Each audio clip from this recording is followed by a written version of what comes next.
Merci beaucoup. Donc on va reprendre. Donc, si vous vous souvenez bien, donc on a vu qu'il faut bien sûr une collaboration avec cette éco-pédiatrique parce que les enfants prématurés, c'est des pathologies complexes et parce qu'on ne peut pas travailler tout seul dans ce domaine. En plus de ça, on a vu également que pour soigner ces enfants prématurés en salle de naissance, il va falloir à ce moment-là avoir une connaissance, enfin anticiper la situation, connaître le dossier maternel, collaborer avec les praticiens, avoir une connaissance sur la physiologie du fœtus, à la fois au niveau respiratoire, au niveau hémodynamique, pour pouvoir à ce moment-là faire face à ces éléments-là. Le pédiatre va s'occuper de l'alimentation du prématuré parce qu'il y a un risque d'hypoglycémie sévère, et donc il faut l'anticiper, toujours anticiper à l'avance. La même chose pour la détresse respiratoire. Et parmi les détresses respiratoires, on a la maladie des membres aliéniques que vous savez maintenant, qui est liée à une pathologie du surfactant. Vous avez vu la détresse respiratoire transitoire qui est liée aux anomalies des canaux sodés épithéliaux.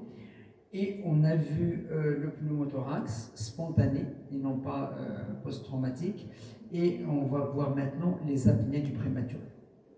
Les apnées du prématuré, donc elles sont assez simples à diagnostiquer, mais assez compliquées à traiter. Donc, pourquoi elles sont compliquées? Parce qu'elles peuvent donner des complications. Et les complications, c'est vous avez des apnées qui se répètent plusieurs fois, 10 fois ou les 15 fois par jour, elles finissent par altérer la ventilation tissulaire. C'est-à-dire que vous avez un enfant qui est il a 96 ou 80+%, il va descendre à 86, 88, il va rester 3 minutes, il va remonter, il va redescendre, et toutes les périodes, il va désaturer, il y a une dette en oxygène. Et la dette en oxygène, donc, à ce moment-là, elle peut avoir des conséquences, en particulier lorsque la bradycardie profonde, lorsque la désaturation est importante, elle s'accompagne d'une bradycardie. Lorsqu'elle s'accompagne d'une bradycardie, elle va s'accompagner d'une hypotension artérielle. Et lorsqu'elle s'accompagne d'une hypotension artérielle, vous avez, à chaque fois que vous avez la tension artérielle qui chute chez le nouveau-né prématuré, ce n'est pas comme l'adulte. L'adulte, lorsque la tension artérielle chute,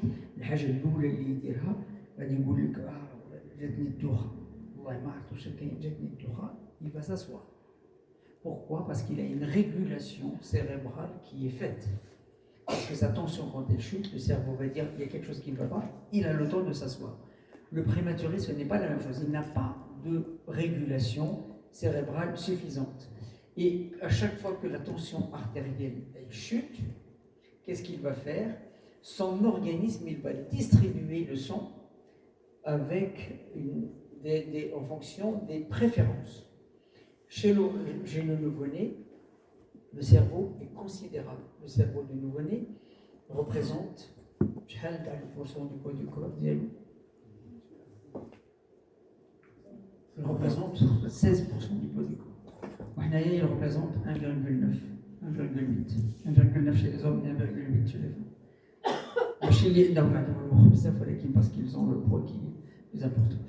Et voilà, donc le nouveau-né, il a une tête qui est considérable, le volume de la tête est considérable par rapport à l'organisme, donc 14%, ce qui fait qu'il privilégie le cerveau, le cœur et les glandes, au détriment de l'intestin, la peau et l'os. Donc quand il y a une chute de la tension artérielle, le sang va préférentiellement, 80% du débit cardiaque va au cerveau, et les 20% restants, il va les distribuer sur le cœur et les glandes, et le reste, quand il reste un tout petit peu, il va donner à l'intestin, ou l'os, ou la peau. Et comme l'intestin, c'est un organe qui est considérable, il travaille beaucoup parce qu'il faut digérer, et ainsi de suite, il peut y avoir des ischémies intestinales répétées à chaque fois qu'il y a une bradycardie, et ça donne ce qu'on appelle les entérocolites. Et quand la bradycardie est très profonde avec une altération du débit sanguin cérébral, ça peut donner de l'encomalacie périventriculaire. Donc c'est dangereux, les apnées, quand elles s'accompagnent de bradycardie. D'accord? Mais la plupart des apnées n'ont pas de conséquences lorsqu'elles sont simples. Quand on a un nouveau-né prématuré qui présente des apnées en salle de naissance, la première des choses qu'il faut vérifier, est-ce que les voies aériennes supérieures sont perméables? parce qu'il n'a pas une imperméabilité, enfin une sténose des couanes. Et un enfant qui a une sténose, un nouveau-né qui a des sténoses de couanes, il respire avec la bouche ouverte. Et s'il ferme la bouche, il va faire. Il ne peut pas respirer avec le nez, parce que le nez est bouché. Et un nouveau-né respire uniquement avec le nez. D'accord? Et donc, du coup, la première des choses qu'il faut voir, c'est est-ce que les voies aériennes. Deuxièmement, il faut chercher les autres causes. Les autres causes d'apnée, c'est l'infection. Le nouveau-né qui est infecté, il fait des pauses respiratoires. Et les pathologies digestives. Pourquoi? Parce qu'un nouveau-né, il respire avec le poumon, et avec le thorax et avec l'abdomen. Il y a une respiration thoraco-abdominale. Quand il a mal au ventre, parce qu'il a une entéropathie ou l'échihaja, il va s'arrêter de respirer parce que ça lui fait mal. Et on voit aussi quand vous avez une anémie profonde, quand vous avez un traitement qui passe dans le lait maternel, benzodiazépine. La mère, quand elle prend du Xanax, je n'en sais rien, les troubles métaboliques, voilà. Donc, toutes les apnées du nouveau-né, elles nécessitent un examen clinique, obligatoirement pour savoir quelle est la cause. Après, on va traiter. Hop, je reviens là-dessus. Alors, les apnées du nouveau-né, elles sont de 3 types. La plupart du temps, ce sont des apnées d'origine centrale, qui sont liées à l'immaturité du tronc cérébral. Parce que pour pouvoir respirer, il faut 3 choses principales. Premièrement, un cerveau qui fonctionne, un poumon qui est mature et une cage thoracique qui bouge. Si vous n'avez pas de muscle, si vous avez une myopathie ou une neuropathie, vous ne pouvez pas respirer. Si vous avez un poumon qui est pathologique, vous ne pouvez pas respirer. Si vous avez un tronc cérébral qui ne fonctionne pas, vous ne pouvez pas respirer. Donc, on va vérifier tous ces éléments. Et donc, les apnées d'origine centrale, c'est un nouveau-né qui s'arrête brutalement alors qu'il respire et qui s'arrête. Brutalement. Ça, c'est d'origine centrale. Et puis, vous avez des apnées obstructives. C'est celui qui respire et qui, brutalement, il commence à faire. Il n'arrive pas à respirer. L'apnée d'origine obstructive, souvent, c'est des couanes qui sont rétrécies ou bien des sécrétions nasales qui sont épaisses. Mais parfois, elles sont mixtes. Vous avez les deux. Vous avez une phase respiratoire d'origine, enfin une phase d'origine centrale, suivie d'une autre qui est obstructive. Et dans ce cas-là, on traite les deux. C'est-à-dire, celle qui est obstructive, c'est nettoyer les narines, et celle qui est, centrale, c'est le traitement par la caféine. C'est le café. Donc le café, on donne une dose de charge et une dose d'entretien pour stimuler ce qu'on appelle les chémorécepteurs. Les chémorécepteurs, ils existent 2, qui sont les centraux et les périphériques. Les centraux, ils existent au niveau du tronc cérébral, au niveau de ce qu'on appelle le pont de Varol. Et les chémorécepteurs périphériques, ils existent au niveau des glomis, le plus connu, c'est le glomus carotidien, qui sont des espèces de cellules, comment ça s'appelle, détectrices de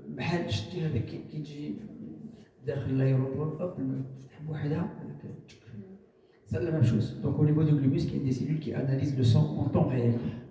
Donc c'est au niveau de la carotide, le sang il circule, où il y a l'analyse. Elle analyse la PaO2, la PCO2 et surtout le pH. En fonction de ces éléments-là, c'est pour cela que les gens, les adultes, quand ils font des apnées, les chevaux, quand ils font des apnées,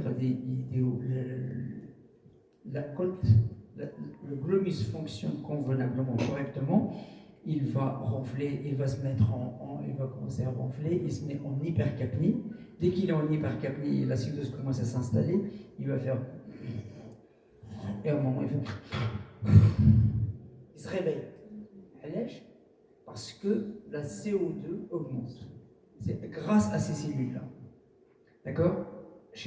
Quand le nouveau-né prématuré, il a une immaturité de cellules, il ne se réveillera pas.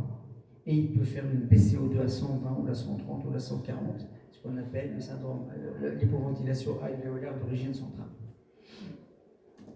Voilà. Donc le traitement, c'est la caféine, dose de charge, dose d'entretien. Il faut savoir que la caféine, elle ouvre le sphincter inférieur de l'œsophage, donc elle prédispose au reflux gastro-œsophagien.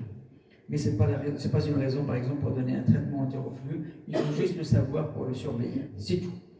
Alors, Donc, par exemple, quand on prend le cas particulier, je juste le cas particulier d'un prématuré de moins de 28 semaines ou de 28 semaines s'il arrive, donc il y a une espèce d'organisation qu'il faut avoir en fonction du temps. Donc, première minute 0, minute 1, minute 15, minute 35, minute 45 et ainsi de suite. Donc, première des choses, je n'ai pas, vous voyez, je n'ai pas parlé de sécher l'enfant, ni de le désobstruer, ni rien du tout. La première des choses qu'il faut faire, c'est lui mettre une PPC nasale dès qu'il naît, à la naissance. Quand il met aspirine, il est né, hop, tu lui mets une PPC nasale et tu aspires la bouche, surtout la bouche où il y a beaucoup d'eau. Donc tu mets une PPC nasale d'emblée pour maintenir la CRF, pour éviter la collapsus alvéolaire. D'accord? Dès la minute 0 à 1 minute, c'est une fois que la PPC est installée. Donc nous, ce qu'on fait, par exemple à Bicêtre, on attend un prématuré de 24 ou de 25 semaines. On est plusieurs, on est 2, 3. Je sais qu'il y a un problème d'effectif. Voilà, donc il y a la sage-femme, qui est l'interne, qui est le chef, qui est parfois 2 internes, parfois. Voilà. Donc à ce moment-là, l'enfant, on l'attend. Dès qu'il est né, on prend la CPAP, elle marche déjà. Hop, l'enfant, la sage-femme nous ramène l'enfant. Hop, واحد يتكلم بلا CPAP, يديروا له CPAP تاعو, يلصقها له ويشدها بيدو. والاخر غادي يجيو ياسبيري لا بوش والاخر يستالي والاخر ويديروا والاخر. Pendant ce temps-là, on tient la CPAP.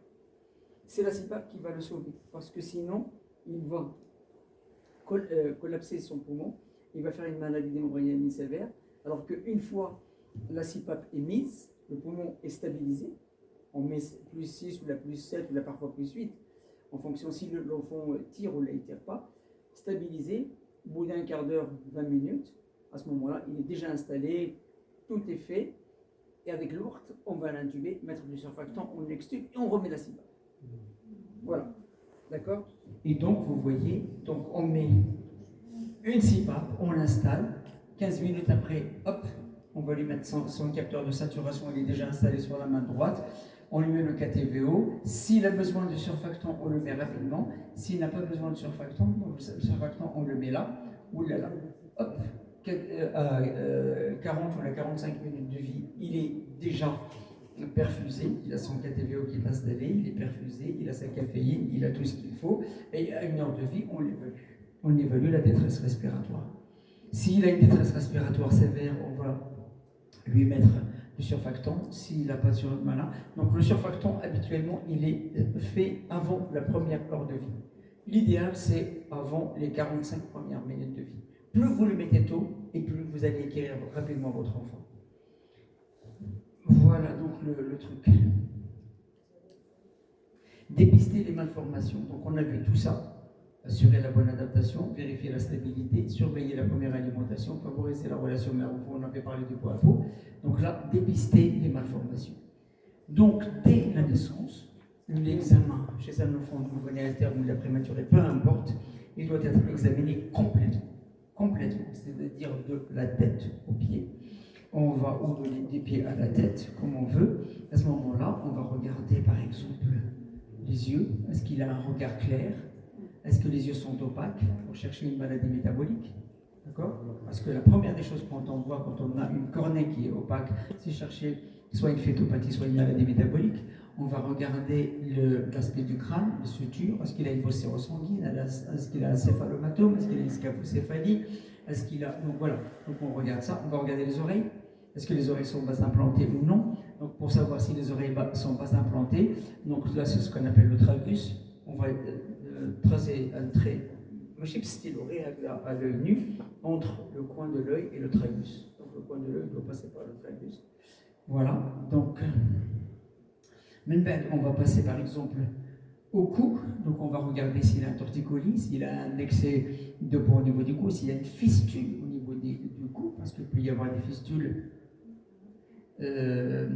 qui essentiellement au niveau du thyroglosse. On va regarder au niveau de la peau, on va regarder par exemple les membres. Est-ce qu'il bouge ses membres? surtout lorsqu'il y a un accouchement dystocique, ce n'est pas tellement le cas du prématuré, mais le macrosome, pour voir s'il a un plexus brachial. On va regarder les anomalies des orteils, est-ce qu'il a des orteils, est-ce qu'ils sont chevauchants, est-ce qu'il a des anomalies des pieds, est-ce qu'il a un génie valgum, varum, ou ce qu'on veut. La même chose, donc on va regarder les organes génitaux externes, le génictionnel, si c'est un garçon, rapidement. Au niveau pulmonaire, on fait une auscultation pulmonaire, on va regarder la fréquence respiratoire, on regarde le ventre, la palpation, l'auscultation cardiaque, les pouls. Vous voyez, rapidement, ça demande quelques minutes. Ça permet d'abord de savoir quel est l'état de l'enfant à la naissance, d'une part, et d'autre part, le dépistage. Vous voyez? Donc le dépistage, si je vois un enfant qui respire, comme je vous ai dit tout à l'heure, avec la bouche ouverte, et il a du mal à respirer avec la bouche fermée, un nouveau-né respire toujours avec les lèvres placées comme ça. Ils ont toujours la bouche complètement fermée. Et voilà, s'il ne respire pas avec la bouche, s'il respire avec la bouche ouverte, obligatoirement, je me dirais, c'est probablement une atrésie d'équane, une sténose d'équane.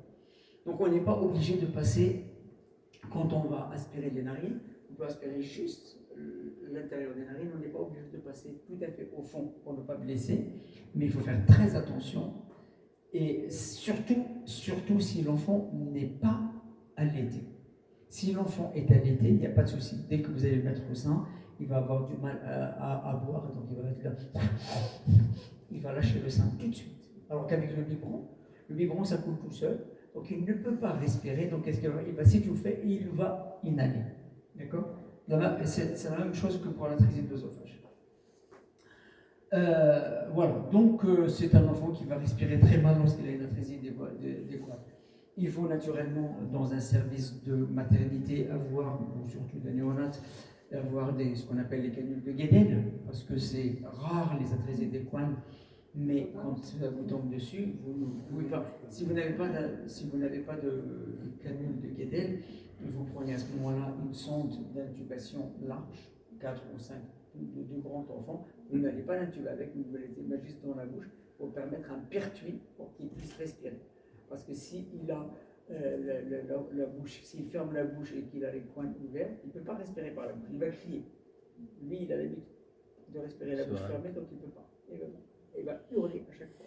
À ce moment-là, vous lui mettez une sonde, ça lui permet à ce moment-là d'avoir de l'air qui rentre. Voilà, donc il faut avoir une canule de Guédel pour pouvoir à ce moment-là. Lorsque l'obstruction est unilatérale d'un seul côté, l'enfant peut boire. Ça ne le gêne pas tellement. Il faut quand même le montrer à l'ORL pour reperméabiliser les deux narines, parce que s'il bouche la deuxième narine, ça serait dommage pour lui parce qu'il va vraiment s'étouffer. Il faut chercher toujours les malformations associées. Vous allez voir qu'il y a un certain nombre de malformations qui s'associent avec les anomalies d'équane. En particulier, on cherche au niveau des yeux, parce que l'équane, comme c'est situé sur la ligne médiane, tout ce qui est situé sur la ligne médiane, il faut aller jusqu'au bout de la ligne médiane. Donc on va regarder comment il s'appelle, les yeux, pour savoir s'il n'a pas un colobome. Un colobome, il faut regarder l'œil de manière attentive, et regarder l'œil, pas uniquement en face, il faut regarder l'œil sur le côté. Vous mettez sur le côté pour regarder l'œil. Le colobome, c'est un œil qui est divisé en deux, qui est coupé en deux. Donc voilà, donc vous allez voir une ligne qui sépare l'œil en deux. Et quand on regarde sur le côté comme ça, en mettant une petite lumière, à ce moment-là, on y arrive à la voir. Voilà, donc les hanches.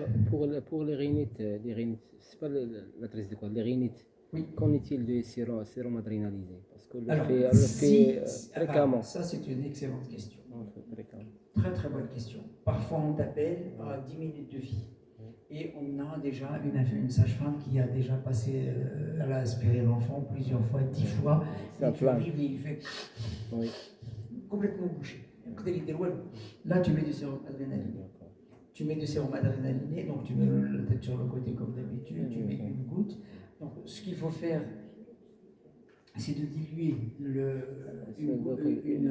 un millilitre, 9 cc de sérum. 1 millilitre d'adrénaline. Parfois, on est amené à faire jusqu'à 6 fois par jour. Tu peux mettre jusqu'à 6 fois par jour. Ça ne s'absorbe pas beaucoup. Parfois, quand ça s'absorbe, les enfants deviennent un peu tachycardes. Mais tu leur dis, par exemple, de mettre toutes les heures une goutte dans chaque main.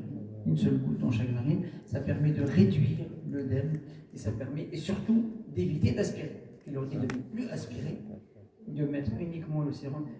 Si elle te dit je n'arrive pas à passer, si la sage-femme te dit j'ai essayé 5 fois, je n'arrive pas à passer, c'est très simple. Tu prends la bouche de l'enfant, tu lui fermes la bouche. Si c'est une atrésie des coins, il va faire. C'est une atrésie des coins. C'est pas la peine d'essayer. Si il fait. Donc il commence, tu vas avoir un flux nasal, c'est tranquille. Les deux narines sont perméables. Parfois c'est rétréci, plus aggravé par l'œdème. À ce moment-là, goutte de sérum physiologique adrénaline. Voilà. Les hanches. Les hanches, c'est très très très important. Je vous ai dit tout à l'heure, toute position de siège anténatal, même un accouchement par voie céphalique, il faut toujours poser la question, si vous n'avez pas les échos, posez la question à la mère. Ma cache n'était pas présentée. Alors déjà, tous les prématurés, on regarde les hanches, parce qu'ils ont tendance à avoir une luxation de hanche plus fréquente chez le nouveau-né. Ça c'est recommandation. Présentation de siège prématuré. D'accord? Ça, ce sont les trois indications. Siège, prématurité, plus si vous avez un torticolis. Un torticolis, c'est l'équivalent d'une position vicieuse en anténatale. D'accord? Un nouveau-né qui a un torticolis à la naissance, vous allez obligatoirement passer aux hanches. Examiner les hanches. Les pieds beaux, toute malformation des pieds ou les chihaja, il faut examiner les hanches. Je vous rappelle que c'est celui qui a examiné les hanches la première fois qui est responsable juridiquement de la luxation.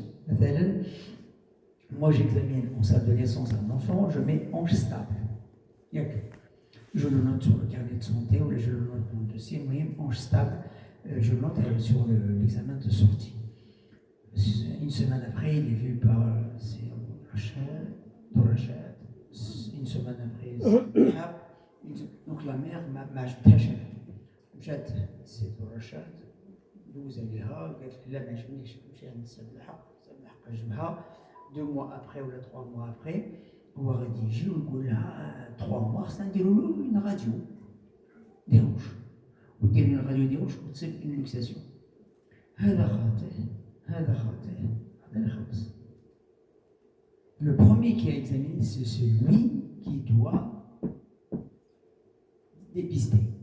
C'est le dépistage des hanches. Les autres, ils vont dépister eux aussi. Donc, il a le qaw, marhaba, il a mal qawch, au moins, ils ne seront pas inquiétés juridiquement. Et pour les grossesses gemellaires, s'il vous plaît.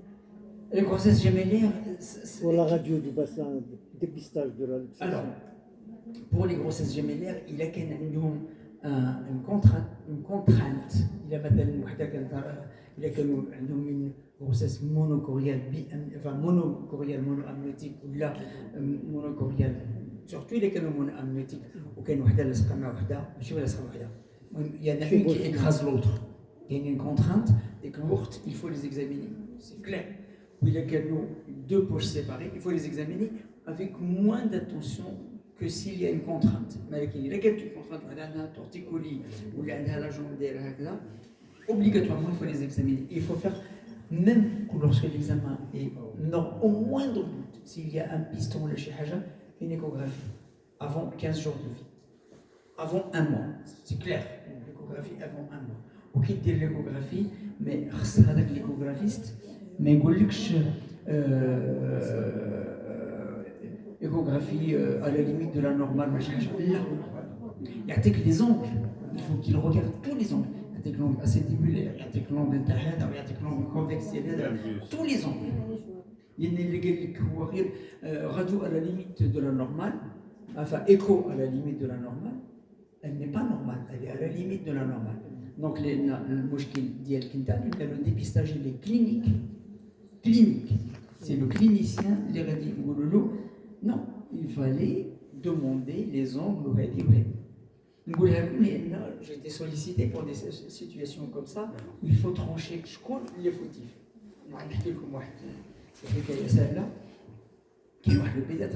C'est un Syrien, je pense, un Libanais, et qui qui était interne en même temps que moi il y a très longtemps, خدام في واحد la clinique, خدام مع راسو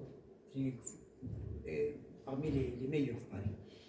Et moi, il y a une femme qui a accouché à terme, une petite fille, présentation de siège, il l'examine le jour même de la naissance. En salle de naissance, il l'examine et il note l'imitation de l'abduction de la hanche droite à montrer à l'orthopédiste. Et à l'orthopédiste, il l'examine le lendemain, ou là le surlendemain, toujours une bête, maximum. Il l'examine, il met examen à la limite de la normale à revoir dans une semaine. Une semaine plus tard, il y a une petite limitation de la hanche droite sans inquiétude. Il demande une écho. L'échographiste, il lui répond hanche gauche normale, hanche droite à la limite de la normale. Il n'y a pas donné de précision. 3 semaines, les parents, ouais, c'est pas grave, c'est pas grave du tout. Rajat, elle avait 3 mois. Oui, 3 mois. Il l'examine, luxation de la hanche. Une hanche complètement bloquée. Regarde, t'es fait à 60 ou à 70 degrés, on l'a fait à 15 degrés. Complètement bloqué. Radio, hanche bloquée. Donc là, ils ont commencé la traction. Ça n'a pas marché, ils ont abandonné. Ils ont mis un plâtre pédieux pendant 3 mois, 4 mois. Elle a fini par être opérée par une prothèse totale de la hanche à l'âge de 12 ans ou 13 ans. Elle a développé des armes. Oui, une catastrophe. Une catastrophe. Donc, elle a 17 ans, elle a une prothèse de hanche où elle a des douleurs récurrentes. Voilà. C'est un orthopédiste très connu. Dans un hôpital pédiatrique très connu. Donc, la luxation des hanches, j'insiste toujours. Vous avez comment? Là, vous avez 2 techniques. Là, vous avez la technique de Barlow et la technique de Ortolani. Celle qui est la plus indiquée, c'est la Barlow. Vous allez à ce moment-là chercher. Il y en a une qui cherche la luxation de la hanche. Donc, elle luxe les hanches, elle les déluxe, elle les reluxe. Ou elle cherche juste l'instabilité. Donc, la Barlow, la manœuvre de Barlow, vous savez ce que c'est? Donc, vous prenez les fesses du bébé, vous examinez hanche par hanche. Donc là, c'est plus fiable, sauf que ça donne beaucoup de faux positifs à l'âge, parce que comme on cherche, on trouve des pistons, on trouve des petites instabilités. Donc, alors qu'avec l'ortholanie, soit c'est luxé, soit c'est pas luxé. Alors avec celle-là, il y a beaucoup de petits pistons. Mais moi, je préfère celle-là parce que Allahumma, vous avez les pistons, vous la radio, vous allez mesurer tous les angles, vous allez me donner tous les détails concernant les 2 hanches. Voilà, donc l'examen clinique, vous voyez, on va regarder les organes génitaux externes, comme je vous ai dit tout à l'heure, on va regarder la texture cutanée, ou est-ce que c'est un enfant qui est c'est un post-nature, au moins. Il n'est peut-être pas post-terme, mais il est post-nature, il est complètement déshydraté. Ici, c'est un enfant qui est plein de derme, donc il est presque, voilà, donc il est très œdémacié, donc il faut qu'on sache pourquoi il est très œdémacié. La même chose, donc vous voyez donc les malformations, donc des pieds beaux, vous avez des anomalies de courbure au niveau des pieds, le métatarsus varus. Voilà, donc là, la même chose, vous voyez, donc normalement, on doit regarder au niveau, par exemple, là je reviens à celle d'avant, au niveau du pied, ici, pour savoir est-ce que le pied est normal ou légèrement dévié. Donc on va regarder par rapport à une ligne médiane qui passe par le 2e, 3e, vous voyez, 2e, 3e orteil, on trace une ligne comme ça. Plus cette ligne est déviée vers l'extérieur, et plus vous avez à ce moment-là une modification de l'angle du pied dans le sens du varus. Voilà, donc parmi les autres éléments du dépistage de l'atrésie de l'œsophage, donc l'atrésie de l'œsophage, nous on fait beaucoup au Maroc. Maroc, on fait le test à la seringue. À l'âge, parce que la plupart des grossesses chez nous, on ne veut pas dire une grande partie des grossesses chez nous, elle n'est pas suivie en anténatal. Et donc, du coup, on n'a pas de suivi clair et certain sur les échos, parce que sinon, quand on les suspecte en anténatal, c'est plus facile. Quand vous avez un hydramnios avec une femme qui n'est pas diabétique, et vous avez l'échographiste qui vous dit ah, l'estomac, je ne l'ai pas vu, il est tout petit, j'ai un hydramnios, et je peux même te dire à toi, parce que je t'aime beaucoup, je peux même te dire que j'ai vu une espèce de. On pourrait dire même que c'est un cul-de-sac. Hein, et ça n'a pas l'air de bouger. Hein, voilà. Donc, ça t'oriente. Clair. Donc, l'autre, tu n'as même pas besoin de faire l'autre. غادي بلا ما تسطع راسك غادي دير le test à la seringue et il est évident de tirer une radio avec une sonde en place. Mais quand on n'a pas de diagnostic de dépistage anténatal, donc on se base uniquement sur le postnatal. Postnatal, qui a deux attitudes. Qui a les nordistes, je vous ai dit tout à l'heure la Suède, la Norvège, la Finlande, le Danemark, ils ne font plus de tests à la seringue, mais ils ne font plus depuis des années. 95% des femmes allaitent. 100%. Et quand vous avez un allaitement maternel, au début vous avez le colostrum. Le colostrum, il est très épais. Donc le bébé, quand il va, à ce moment-là, il a une atrésie de l'œsophage, la mère, elle le met au sein, il va prendre combien? 3 millilitres, 2 millilitres. Donc dès qu'il va remplir sa bouche, la deuxième tétée, ça va couler. Et la sage-femme, elle va venir, elle va dire à la mère, ah, ça coule, je vais faire un test à la seringue. Et c'est à ce moment-là qu'elle s'aperçoit que l'atrésie de l'œsophage est réelle. Les géos, à tout le biberon. Et quand on lui donne le biberon, il va faire. Et il va inhaler partout. Et on se retrouve avec un enfant qui a une atrésie de l'œsophage, qui est inhalé, qui est une pneumopathie d'inhalation. C'est pour cela qu'il vaut mieux continuer à faire le test à la seringue. Donc l'atrésie de l'œsophage, vous savez ce que c'est. Donc son incidence est 1 pour 4000 à peu près naissances. Et elle est plus élevée chez le jumeau. Il n'y a pas de forme héréditaire d'atrésie de l'œsophage.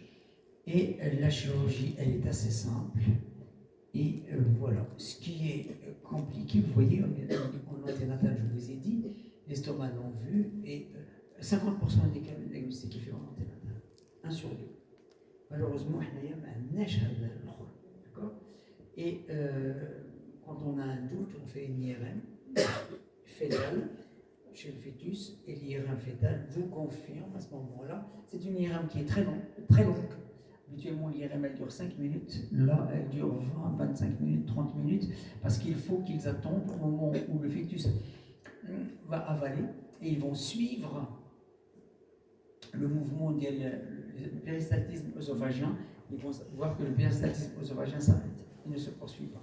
Et là, ils vont dire que c'est une atrésie de l'œsophage. D'accord? À la naissance, je vous ai dit qu'il y a l'hypersalivation, pneumopathie d'inhalation quand on ne fait pas attention, et la détresse respiratoire secondaire. La confirmation, c'est le test à la seringue, la sonde qui bute en 10-11 cm. Il faut faire bien sûr, une fois que la sonde bute, il faut faire une radio-thorax avec la sonde en place pour pouvoir regarder. Donc l'attitude pratique, c'est une fois qu'on a fait le diagnostic, c'est préparer la chirurgie, c'est-à-dire préparer les parents en leur disant c'est une atrésie de l'œsophage, expliquer ce que c'est qu'une atrésie de l'œsophage, et à ce moment-là, organiser le transfert en milieu spécialisé pour la chirurgie, et surtout, regardez, donc ça c'est la classification, c'est le chirurgien qui va le faire en préopératoire. C'est impossible de faire en préopératoire, sauf pour celle-là. Attendez, celle-là, le type 1. Type 1, c'est facile. Vous n'avez pas d'estomac. Vous n'avez pas d'air dans l'estomac. Tout simplement. Il n'y a pas d'air dans l'estomac. Un demi-libus. Le 2, tu as raison. Le type 1 et 2. Les autres, le 3, 4 et 5, ils ont tous de l'air dans l'estomac. Donc ceux-là, c'est les plus fréquents, 85%. Et ce n'est pas les meilleurs pronostics. Le meilleur pronostic, c'est le 4 et le 5. Voilà. Donc, la prise en charge, c'est stabiliser l'enfant, le préparer, comme je vous ai dit. Nous, on demande systématiquement à l'ORL de faire une endoscopie avant la chirurgie ou pendant la chirurgie pour voir s'il y a une fistule ou il y a deux fistules. Parfois, il peut y avoir deux fistules, comme vous le voyez, le 3 ou le 4. Parfois, il n'y a qu'une seule fistule. Et ça, c'est le plus important. Dans 50% des cas, vous avez des malformations associées. Toujours chercher les malformations associées. Parce que le pronostic, il ne dépend pas de l'atrésie de l'œsophage. Le pronostic de l'atrésie de l'œsophage, il est très bon. Bon, ils vont avoir de reflux dans 100% des cas, ils vont avoir des petits blocages au niveau de l'œsophage parce qu'ils ont du mal à manger les morceaux pendant la première année ou la deuxième année. Mais voilà, c'est ça qui, vous voyez, très bien, 23% ils ont des malformations cardiaques associées, 18% de pathologies musculo-squelettiques, des anomalies rectales, qu'on appelle des malformations anorectales, 15% des cas, et vous avez également des malformations qui associent beaucoup de choses. Il y en a deux qui sont les plus importants, ce qu'on appelle le VACTERL et ce qu'on appelle les charges. Ce sont des acronymes. VACTERL, c'est vertèbre, vertébrale, anal, cardiaque, trachéal, œsophagus, rénal, voilà. C'est pas Real Madrid, c'est rénal et neurologique. Voilà, donc c'est des malformations qu'il faut chercher systématiquement devant une atrésie de l'œsophage, quel que soit le type de l'atrésie de l'œsophage. Le charge, c'est la même chose, c'est une association avec l'atrésie de l'œsophage. Vous avez une atrésie choanale, vous avez des anomalies cardiaques, un type de, même un canal artériel, ça fait partie, mais parfois c'est un peu plus compliqué. Vous avez une CIV ou le CHA, le colobome dont je vous ai parlé tout à l'heure, qui est divisé en deux. Vous avez également les anomalies génitales et les déformations des oreilles.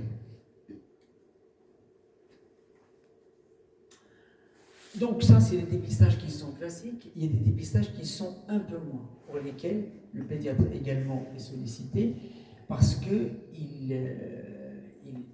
c'est dans son rôle au sein de naissance, il va accéder au dossier. Dans le dossier, il va avoir un certain nombre d'informations.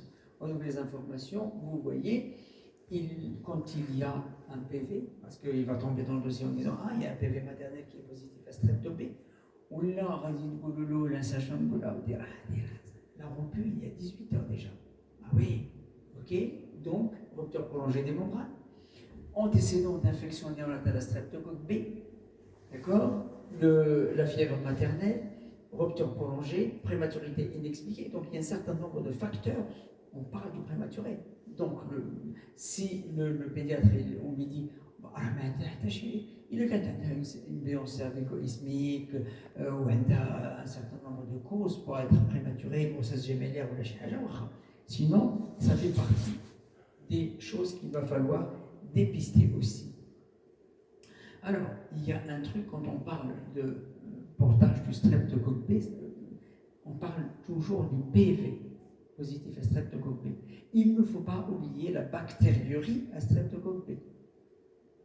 Parce que parfois, vous allez avoir une femme pour laquelle on vous dit le PV ما كاينش. هذيك المره كان دارت واحد كيسميتو le CBU, il y avait du streptocoque B, mais c'est pas un PV. Ah non, c'est la même chose. PV ou le streptocoque. Donc il faut vraiment se méfier parce que une femme qui est porteuse du streptocoque B, même dans les urines, c'est un portage du streptocoque B. D'accord? Pas obligatoire. Comment? Sans leucocyturie, sans rien. Une bactériurie, un streptocoque B, c'est un portage. Et elle doit être traitée, donc l'enfant doit être traité immédiatement après la naissance. Ça doit être traité exactement comme un PV positif. Exactement. D'accord? Les signes cliniques chez le nouveau-né, ils ne sont pas du tout orientateurs. Vous pouvez avoir un peu de tout. Vous pouvez avoir de la fièvre, de l'hypothermie, vous pouvez avoir des signes respiratoires. Signes respiratoires, ça peut être une DRT, ça peut être un pneumothorax, ça peut être une AMH, ça peut être ce que vous voulez. Les apnées peuvent être, vous voyez, un signe d'infection Vous pouvez avoir des signes hémodynamiques. Les signes hémodynamiques, il vient de naître. Il a encore une pression pulmonaire élevée, il est en phase de circulation transitionnelle, il a le droit d'avoir encore une saturation pas très bonne. Donc, comme les signes cliniques, malheureusement, ne sont pas du tout aidants à l'infection, du tout, on se base sur quoi? On se base sur les facteurs de risque. Les signes neurologiques, à part bien sûr les convulsions, ça peut être une infection, ça peut être une maladie métabolique, ça peut être une asphyxie, ça pourrait être une hypoglycémie, ça peut être n'importe quoi. Donc, tout signe clinique qui vous inquiète est une infection jusqu'à preuve du contraire. Et comment il faut se débrouiller? Eh bien, on va se débrouiller avec les facteurs de risque.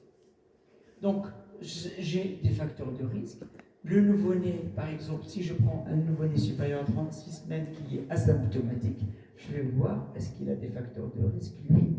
Est-ce que la mère a des facteurs de risque en père partant?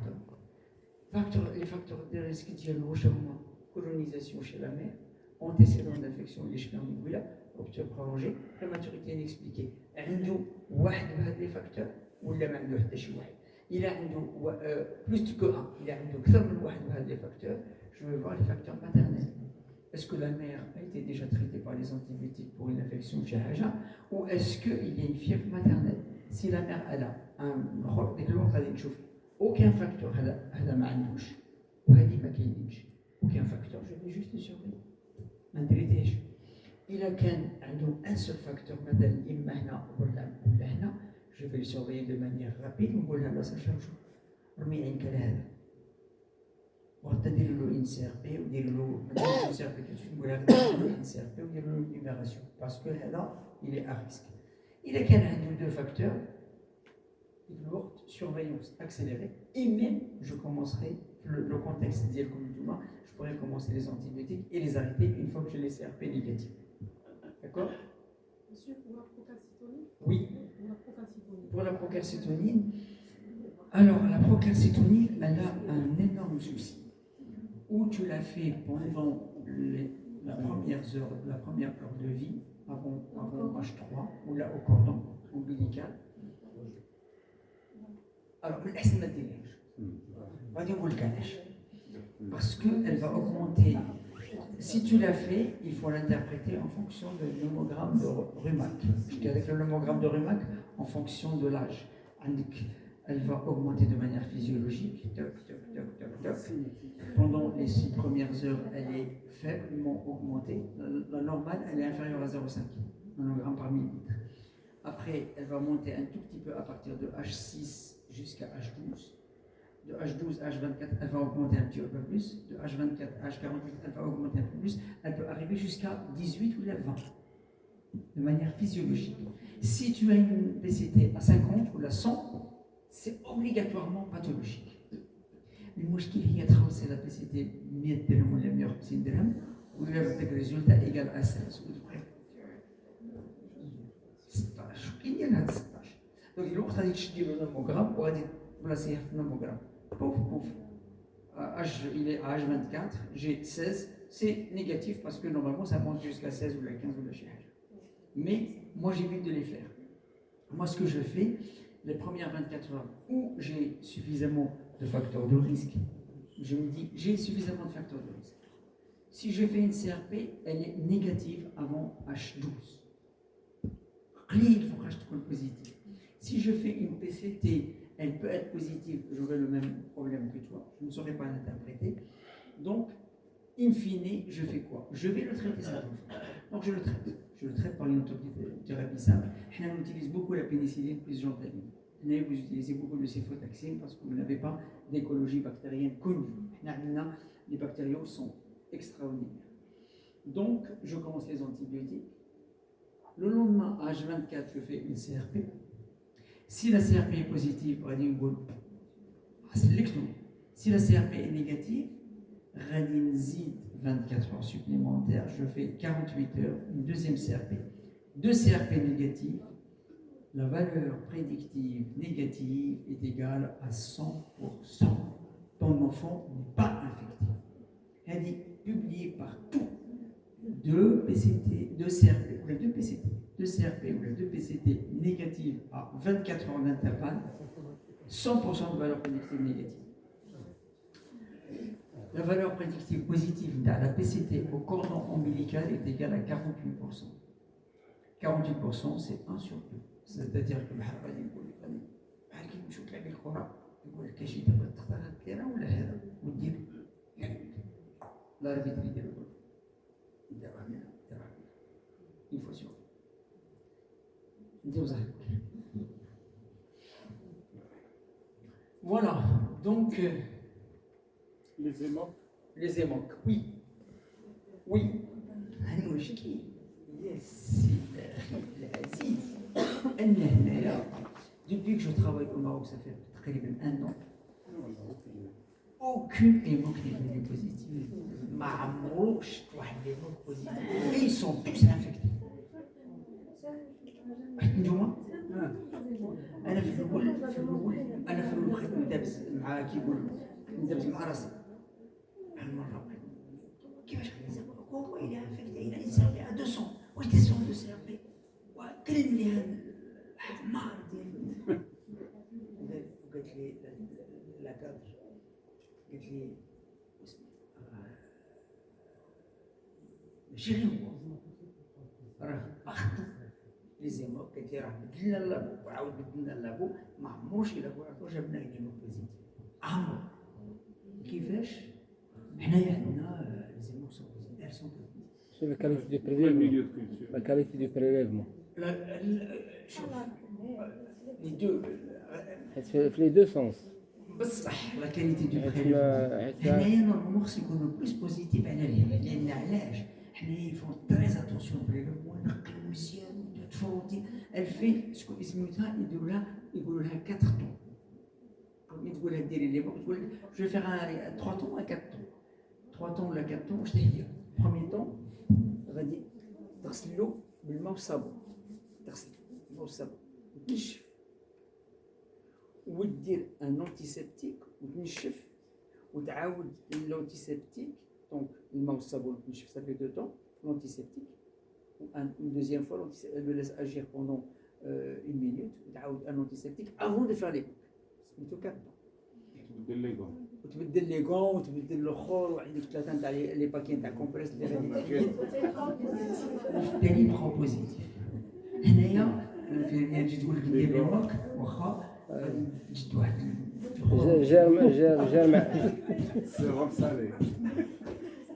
جرم في تحرميته وحدنا معمول يقول لك هذا غير ستاف يقول لك غير ستاف ستاف ايبيديرميس جرم في مليون تحرميته جرم في تحرميات يقول لك ستيريد الجرم ديالنا فيه تحرميات بحال كيديروا ستيريد يا صاحبي قلنا بعد ستاف كلهم بعد نعرفوا بلي ستيريد الله يهدى دائما يقول لك ستيريد mais je n'ai jamais vu une hémoculture jamais positive. Voilà. Deuxième chose, comment vous utilisez la PNJ? La PNJ. Donc nous on utilise, voilà, on utilise 100 000 unités kilo-jour, 50 000 unités toutes les 12 heures, IVD. Direct. Et on utilise avec elle la gentelle. On voit le protocole. Gentelle une fois par jour. 2 fois. 2 fois par jour. C'est tout. Pénicilline G, ça coûte pas cher, ça marche très bien. Pour les... Quand il y a une chorioamniotite, on met pas la pénicilline, on met céfotaxime. On met céphalosporine 3e génération plus gentelle. Les chorioamniotites. Une fois en continu, l'antibiothérapie en continu. Pour les infections maternelles. Mais lesquelles? Oui. Infections maternelles. Oui. Parce Une que. perfusion en continu Oui. d'antibiotiques. Oui. Dans le temps, on n'a pas fait perfusion. Ouais. Oui. Parce que l'avancomycine, on l'utilise en continu. Et je vois en discontinu. Les C3G, on les passe en continu en cas de méningite. On les déjà depuis longtemps. On les passait en continu parce que l'efficacité, en fait, le fait de mettre des antibiotiques en continu, ça évite les pics et les vallées, la cinétique est plus droite. Donc, tu as une CMI qui est constamment supérieure, enfin, tu as un un taux sérique qui est tout le temps supérieur à la CMI. Alors que quand tu utilises par voie discontinue, tu es à 50 fois au-dessus de la CMI, mais ben, tu descends en dessous de la CMI, après tu montes au-dessus de la CMI, après tu descends. Ce qui fait qu'on utilise donc surtout les bêta-lactamines, elles ont une demi-vie qui est très très courte, de l'ordre de 2 heures ou 3 heures. L'amoxicilline, c'est moins de 3 heures, 3-4 heures maximum. Là, on l'utilise 2 fois par jour. Donc, on le fait d'utiliser 2 fois par jour. Donc, tu montes, tu as un taux sérique qui est très élevé au-dessus de la CMI. Après, tu descends en dessous de la CMI ou là, un tout petit peu au-dessus. Alors, quand tu utilises par voie continue, c'est effectivement tu utilises par voie continue. Pour le problème le chiffre du CRP, Oui. le seuil, Oui. il y a un problème quand il est entre 15 et 20, par exemple. Tu le contrôles, tu continues, tu le contrôles. Si ça monte, non, si tu as la première valeur qui c'est la valeur positive, c'est supérieur, c'est au-dessus de 20, ça c'est clair. Mais quand tu as une CRP par exemple qui est à 15 ou à 16 ou à 17 ou à Shihaja, donc la première, tu fais la deuxième. Si la deuxième est négative, tu considères que la première était négative. Parce que la CRP peut être modifiée par ta détresse respiratoire, par l'œsophagite. Si tu as une œsophagite, tu peux augmenter la voix. Si tu as une détresse respiratoire, ça peut modifier la CRP. Donc, il y a plein de choses qui modifient la CRP. Et donc, si la deuxième CRP est négative, la première, tu considères qu'elle est négative. Si la deuxième est positive, tu considères que c'était un début de positivité. On peut appeler CRP limite selon l'état de l'enfant. Oui, bien sûr. Et cliniquement, Entre la clinique, mais surtout si tu as une CRP qui est limite, il faut. Moi, je traite même avant d'avoir la CRP. Je traite sur la clinique et la CRP, c'est juste pour arrêter les antibiotiques.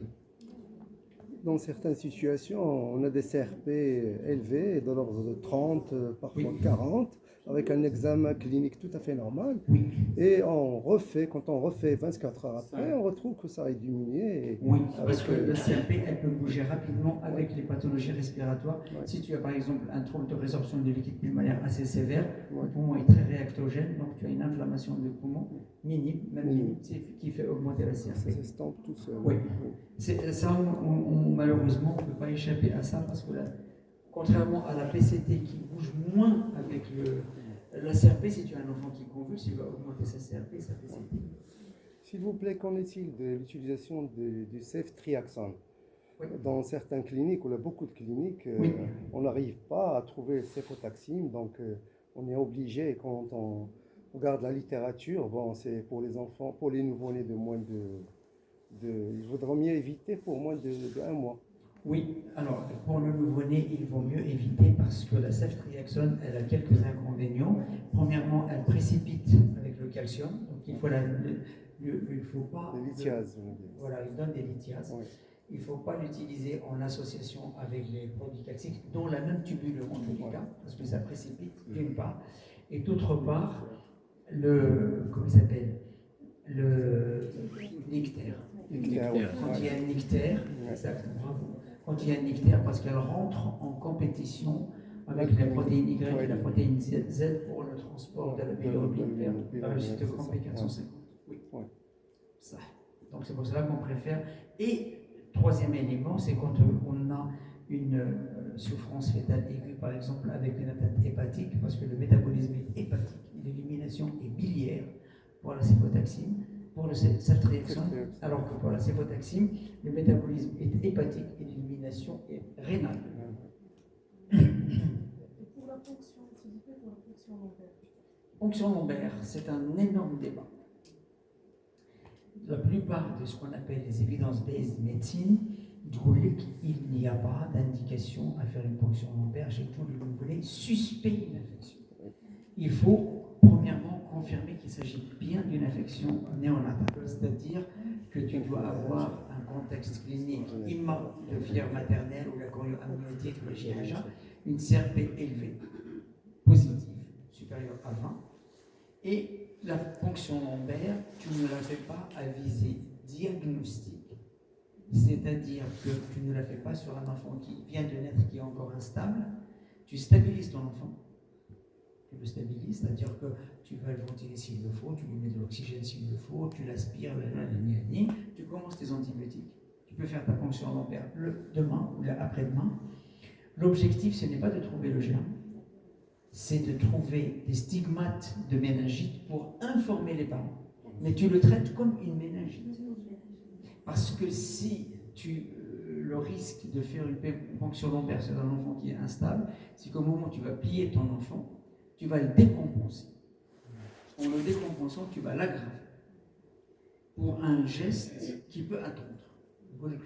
Il faut attendre.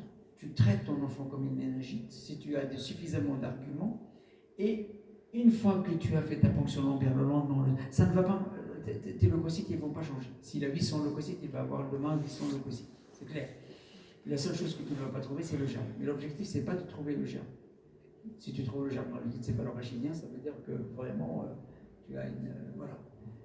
Donc, on ne le fait pas pour la recherche du germe, on le fait pour la recherche de stigmate de méningite, pour informer les parents en disant il a fait une méningite, il peut avoir une hypoacousie, il peut avoir un retard mental, il peut avoir... Voilà les conséquences de la méningite.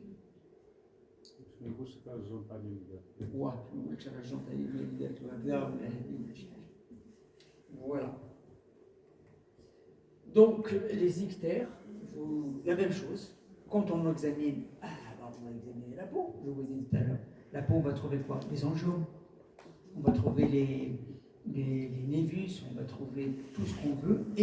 Mais ça, on n'y peut rien. Les angiomes, ils vont attendre, les névus, ils vont attendre. Mais l'ictère ne peut pas attendre. L'ictère, c'est une pathologie qu'il va falloir soigner. Donc, qu'est-ce que c'est que l'ictère pour les infirmières? Comme je vous ai dit tout à l'heure, que le fœtus en anténatal, il a beaucoup d'hémoglobine. Il a une hémoglobine qui s'appelle l'hémoglobine F, fétale.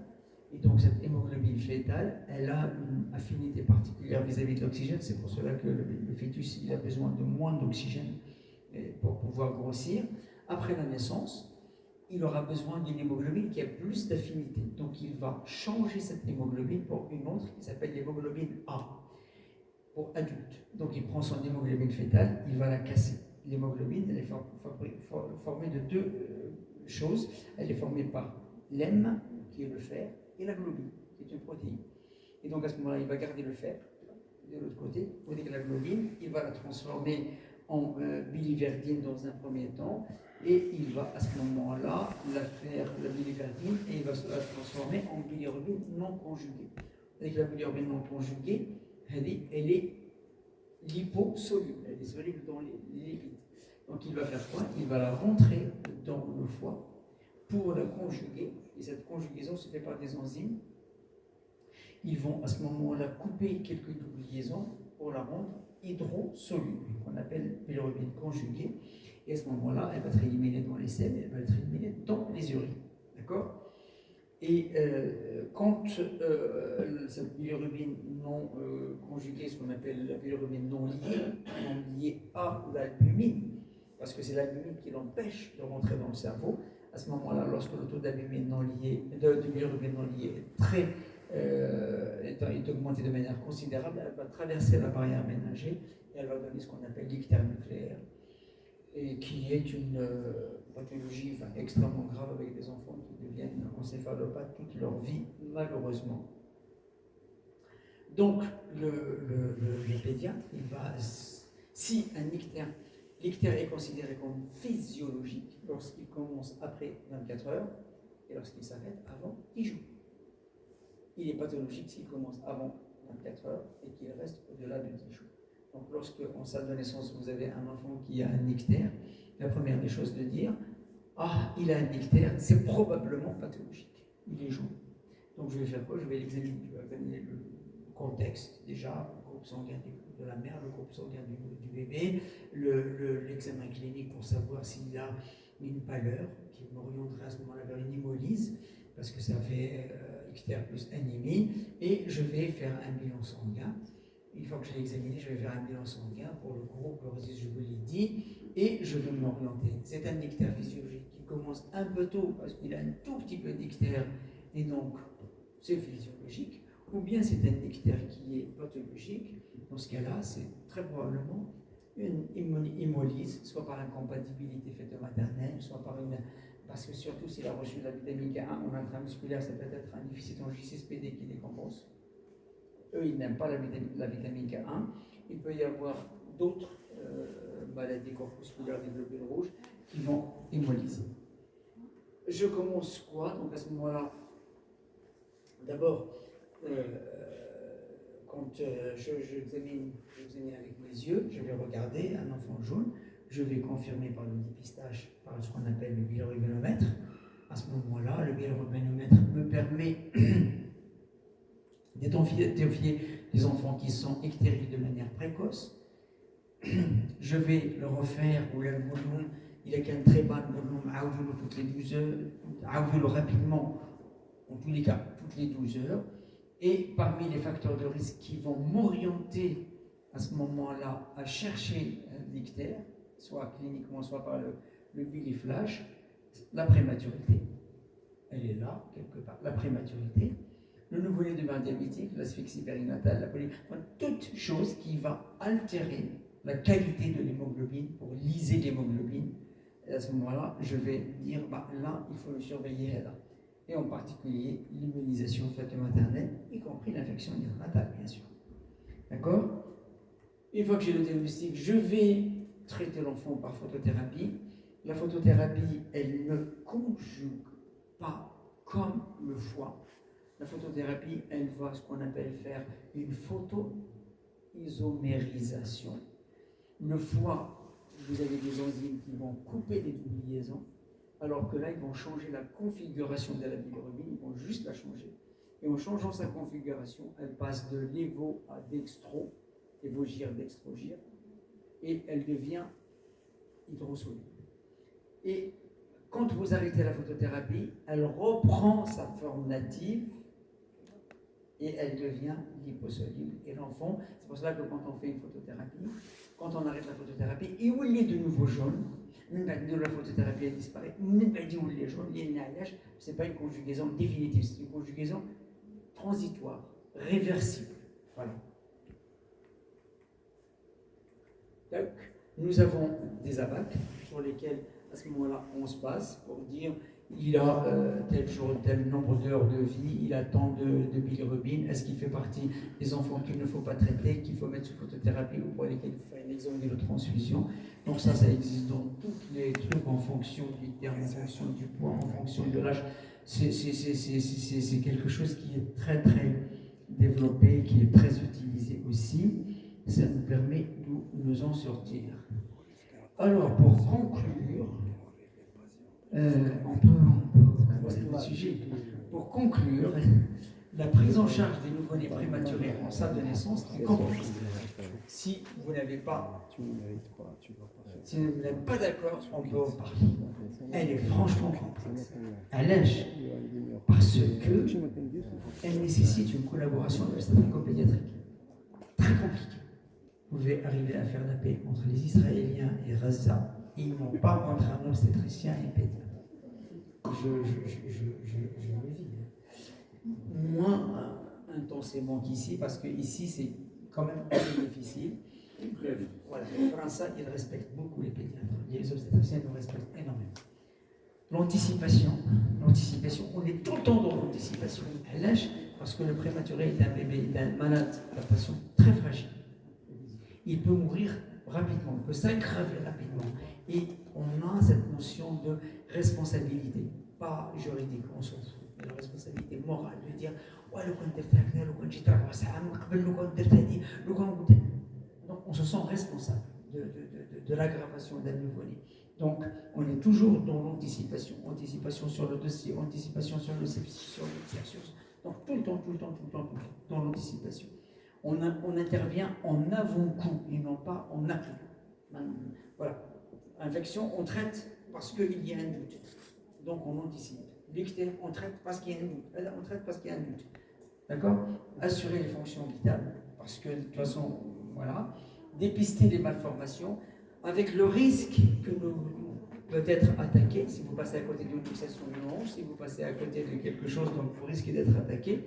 Plus expliquer le présent, vous allez expliquer les parents le présent maintenant, pour anticiper le futur quand il aura 75 ans.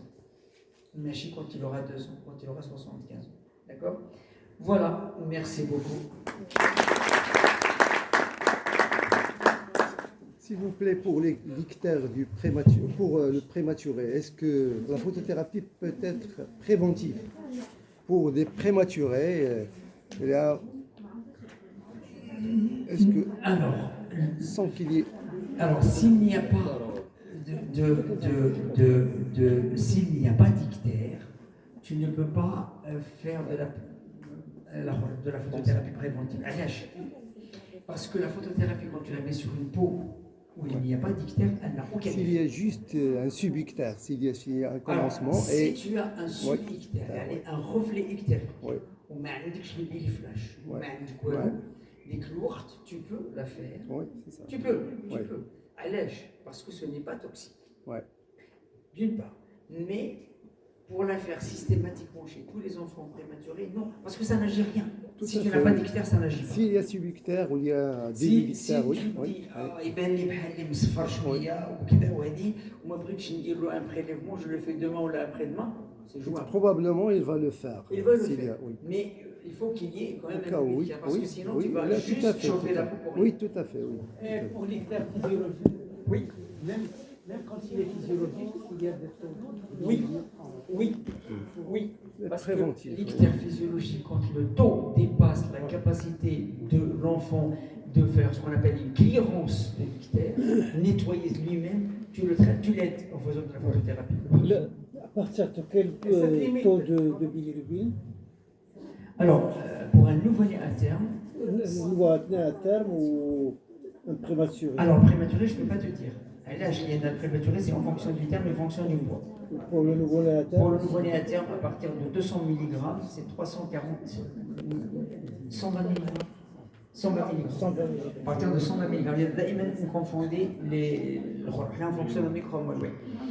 Pour l'âge, Alors, avant 24 heures. 7 jours. Alors, avant 24 des heures. enfants qui ont plus de 7 jours avec des taux de bilirubine élevés. Alors, celui qui a plus de 7 jours avec.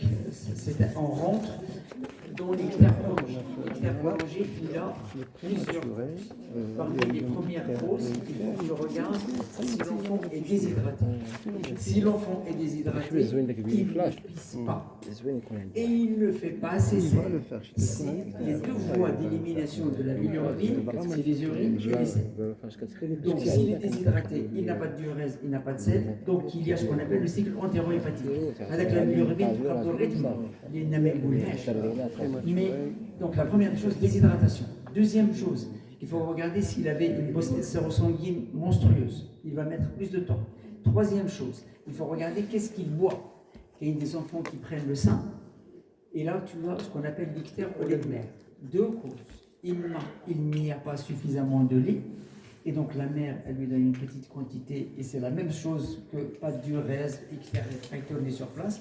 Ou il y a des mamans qui ont une sorte de lipide qui inhibe la glucoconjugaison et qui vont à ce moment-là faire durer l'ictère. Et en cas Et d'hypothyroïdie on fait la conjugée, photothérapie même au-delà de 7 jours. Oui, شوف غادي نعطيك واحد المثال ساهل معايا Parfois, Archa, نعطيك واحد المثال un enfant qui a une maladie de Gilbert, il a 3 ans, ديروا له الفوتوثيرابي ولا ما ديروها؟ عنده 21 ans, ديروا له il a 32 ans.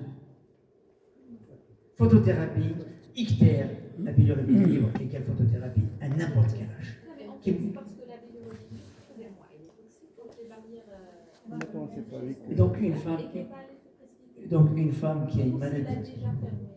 Et alors, un enfant qui a 7 ans, qui a une maladie de Gilbert, il a une bilirubine libre, il a une barrière à 7 ans, il a une barrière très très bien.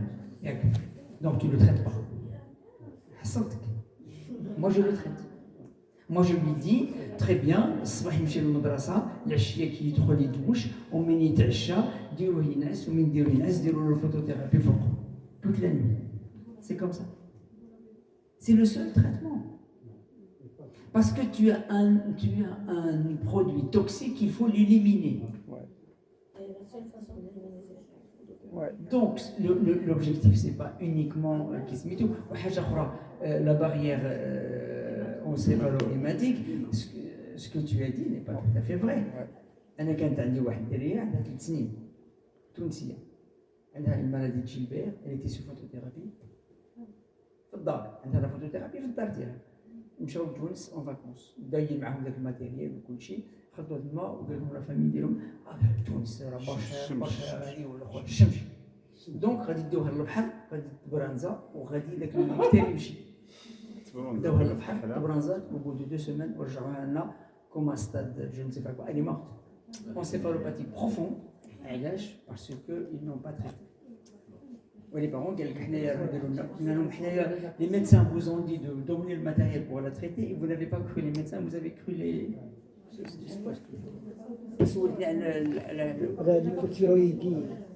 l'hypothyroïdie, écoute, c'est néonatal, le dépistage, mais tu as un certain nombre de signes qui vont t'orienter, c'est l'hypotonéonatal, c'est la bradycardie, c'est l'hypothermie, c'est donc un enfant qui a un contexte, un contingent de signes cliniques d'emblée. Il a une hypotonie, d'emblée une espèce de macroglossie avec une bouche ouverte et ainsi de suite. Donc ça t'oriente. Poumon césarienne. Poumon césarienne, oui. La qualificatif qui s'appelle poumon de césarienne. Le Tu en penses? Le poumon de césarienne, oui, il existe, à l'âge. C'est ce qu'on appelle le wet lung, le poumon mouillé. Wet lung. Voilà, le poumon mouillé, parce que vous vous rappelez le bilan, les alvéoles, vous avez des pneumocytes de type 1, des pneumocytes de type 2. Les pneumocytes de type 1, ils vont fabriquer le liquide pulmonaire. Le liquide pulmonaire est résorbé parce qu'il y a une stimulation des canaux sodés épithéliaux. Les canaux sodés épithéliaux, ils sont stimulés par 2 mécanismes qui sont soit les corticoïdes maternels, soit les catécholamines circulantes maternelles pendant le travail. Et quand on fait une césarienne avant le travail, il n'y a pas ce travail, il n'y a pas de travail, donc il n'y a pas de libération des catécholamines, il n'y a pas de résorption. Donc le poumon il va rester mouillé, ça veut dire que vous avez du liquide pulmonaire qui va rester dans les alvéoles au lieu de partir dans l'interstitium. Alors pourquoi il traîne, le poumon mouillé, pourquoi il traîne? Il ne se résorbe pas tout de suite. Vous avez des alvéoles, vous avez du liquide à l'intérieur. Vous avez l'interstitium de l'autre côté. L'enfant il va faire... Il remplit ses alvéoles. La pression dans l'alvéole elle est supérieure à la pression à l'intérieur de l'interstitium. Le liquide, il va aller vers l'interstitium. Il va faire... La pression dans l'alvéole va baisser. Dans l'interstitium, il est plein d'eau, la pression est plus élevée. Il va revenir vers l'alvéole. Il va faire... La pression dans l'alvéole monte, la pression supérieure à la pression dans l'interstitium, le liquide. Donc, le liquide, il va faire des allers-retours entre l'interstitium et l'alvéole pendant des heures et des heures, parce qu'il a du mal, comme les canaux lymphatiques sont déjà regorgés, parce que c'est un poumon de césarienne, donc les canaux lymphatiques sont là. Donc, la résorption va mettre 24 heures chez Mratoua, tout simplement, parce qu'il est né plein, il n'a pas été vidé. Contrairement aux troubles de résorption de liquide pulmonaire standard, où l'enfant est vidé, il reste un tout petit peu. Là, donc il n'a pas eu cette vidange physiologique. Non, pour éviter charab alimentaire, pour conclure. سيمارة ماشي حرام باش تكلم النائبة الرئيسة دير شغال. المديرة ديال الضمان الاجتماعي مديرة ديريكتريس ديال C'est un témoignage, c'était vraiment excellent. On a appris beaucoup de choses. Merci beaucoup. Tout le monde est content. Parce que quand on a compris la physiologie, les choses se deviennent plus faciles. Donc on ne vous remerciera jamais assez. باش بقينا جاي si on avait encore le courage on avait continué اليوم كنا نبقى حتى المغرب ولكن عليك انت اللي non on On aimerait bien avoir un atelier sur. je vous remercie Merci beaucoup à vous. On aimerait bien avoir un atelier. Prévoir organiser un atelier sur la CIPAP, Oui, si c'est possible. pas de souci. هذا الذي لا بغوا لا لا يسووا العشاء الا بغوا يعرضونا الا بغوا يعرضونا العشاء Bonjour, au nom des assistants, je te remercie. Et c'était magnifique. C'est avec plaisir. L'après-midi est magnifique. Franchement, Et نتمناو شي مرة أخرى إن شاء الله. مرحبا وافيك بليزير et tu sais très bien. نجيبوك من البركان. Pas de souci. نجيو البركان نجيو البركان نجيو البركان. La première fois, c'est de l'achat ou c'est ils m'ont dit بغينا نعرضوك قلت لهم avec grand plaisir. علاش؟ كنت نعرفهم ديجا de loin من قبل ونعرفهم دو بري والناس اللي حلوين يعني حق الله تعالى راني قلتها لك شوف نجي على راسهم sans aucun souci parce que الناس اللي معقولين وجيدين يعني ولاد الناس اون لي فوا تو سويت ما فيهمش داك الشيكي ولا داك حتى الصينه ما فيهاش شيكي. Vous patientez 2-3 minutes. Oui. Oui, bien sûr. Je donne la parole à Nas Dernesté Je vous fais votre pour justifier.